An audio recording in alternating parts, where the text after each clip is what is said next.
అందరికీ నమస్కారం. తెలుగు డివోషనల్ భక్తి ఛానల్కి స్వాగతం. మనం మునుపటి వీడియోలో అమ్మవారు వేదస్థుతులకు అలాగే బ్రహ్మాది దేవతల స్థుతులకు ప్రసన్నురాలై తన వాణిని వినిపించడం, అలాగే జరిగిన సంఘటన యొక్క కారణం అందరికీ వివరించడం గురించి తెలుసుకున్నాం. ఆ తర్వాత హయగ్రీవుని గురించి చెబుతూ అమ్మవారు ఈ విధంగా చెప్పారు. తనకు హయగ్రీవుడు అనే ఒక రాక్షసుడికి అమ్మవారు ఈ విధంగా వరం ఇచ్చారు. ఆ హయగ్రీవుడు అనే రాక్షసుడు కేవలం మరొక హయగ్రీవుని చేతిలోనే మరణం పొందుతాడు అని ఈ విషయాన్ని సైతం అమ్మవారు దేవతలకు వివరించారు. ఆ తర్వాత మనం ఏం జరిగిందో ఈ వీడియోలో తెలుసుకుందాం. ఇప్పటివరకు ఛానల్ని సబ్స్క్రైబ్ చేసుకోకపోతే దయచేసి ఛానల్ని సబ్స్క్రైబ్ చేసుకోండి. అలాగే పక్కనే ఉన్నటువంటి గంట సింబల్ని కూడా కొట్టండి. వీడియోని లైక్ మరియు షేర్ చేయండి. ఇక మనం దేవి భాగవతం ఇతిహాసంలోకి వెళ్తే, ఆ విధంగా అమ్మవారు హయగ్రీవుని తపస్సుకి వరం ప్రసాదించి అచ్చట నుంచి అంతర్ధానమయ్యారు.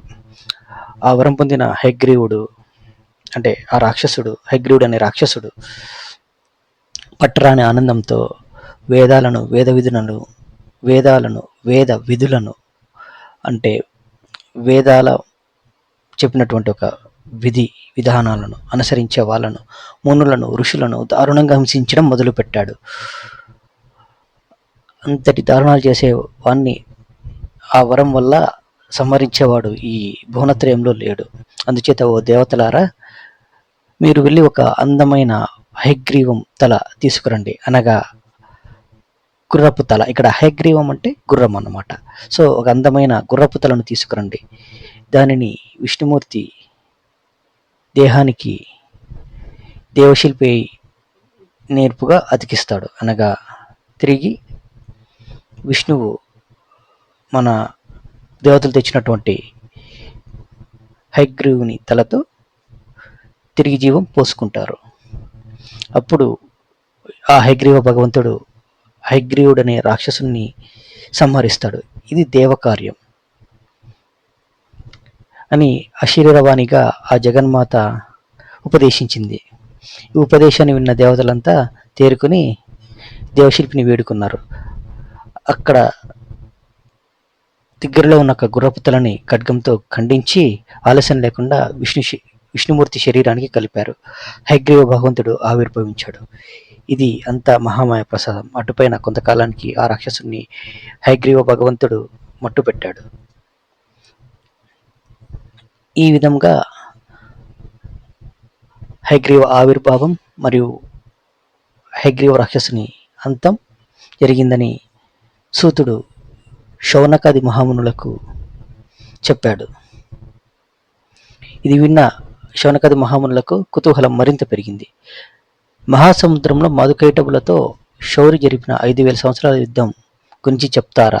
ఇచ్చట శౌరి అంటే విష్ణుమూర్తి మధుకైటబులతో జరిపిన 5000 సంవత్సరాల యుద్ధం గురించి చెప్తారా అని అడిగారు. అసలు ఆ దానవులిద్దరూ ప్రళయకాలంలో ఎందుకు జన్మించారు? దేవతలకు కూడా దుర్భేద్యులు వాళ్ళు. ఆ మధుకైటబుల సంహార అద్భుత గాథను మీరు నాకు వివరిస్తారా అని శౌనకాది మహామునులు వినయంగా సూత మహర్షిని అడిగారు. దానికి సూతుడు ఈ విధంగా చెప్పాడు. ఓ శౌనకాది మహామునులారా, పాపాలను పోగొట్టి పుణ్యాలు సమకూర్చి బుద్ధివంతులకు చేసేది పురాణ శ్రవణమే. వ్యాస మహర్షి రచించినటువంటి మధుకైటబ వృత్తాంతం, అనగా మధుకైటబులు, వారి జననం మరియు అంతం ఖచ్చితంగా మీకు నేను వివరిస్తాను అని చెప్పాడు. తర్వాత సూత మహర్షి ఇలా చెప్పడం ఆరంభించాడు. పూర్వకాలంలో మహాప్రళయం సంభవించి ముల్లోకాలు సముద్రంలో మునిగిపోయాయి. దేవదేవుడు జనార్దనుడు శేష పర్యంకం మీద నిద్రిస్తున్నాడు, అనగా ఆదిశేషుని మీద నిద్రిస్తూ ఉన్నాడు. అతడి చెవిలో నుంచి గుబిలి జారి కింద పడింది. ఆ గుబిలి ఉండల నుంచి మధువు కైటవు అంటే మధుడు కైటబుడు అనే ఇద్దరు రాక్షసులు జన్మించారు. సముద్ర జలాల్లో దినదిన ప్రవర్తమానంగా ఎదిగి వాళ్ళు మహాబలిష్ఠులయ్యారు. ఇద్దరూ కలిసి అన్నదమ్ములుగా అటు ఇటు ఆడుకుంటూ ఈత కొడుతూ ఉన్నారు. వాళ్ళకి ఒక రోజున సందేహం వచ్చింది. కారణం లేకుండా, ఆధారం లేకుండా ఏది ఉండదు. ఈ నీరంతా ఎలా నిలబడింది? దీనికి ఆధారం ఏమిటి? ఎవరు సృష్టించారు? ఎలా సృష్టించారు? మన జన్మకారకులు ఎవరు అని ఆలోచించసాగారు. ఇలా మొదకైటబులు జ్ఞానం కోసం ఆలోచించడం ఆరంభించారు. ఆ తర్వాత మనం ఏం జరిగిందో తర్వాత వీడియోలో తెలుసుకుందాం. దయచేసి నా ఛానల్ సబ్స్క్రైబ్ చేసుకోండి మరియు వీడియోని షేర్ మరియు లైక్ చేయండి. అలాగే పక్కనే ఉన్నటువంటి గంట సింబల్ని కూడా కొట్టండి. ధన్యవాదాలు. జై శ్రీ మాత్రే నమః.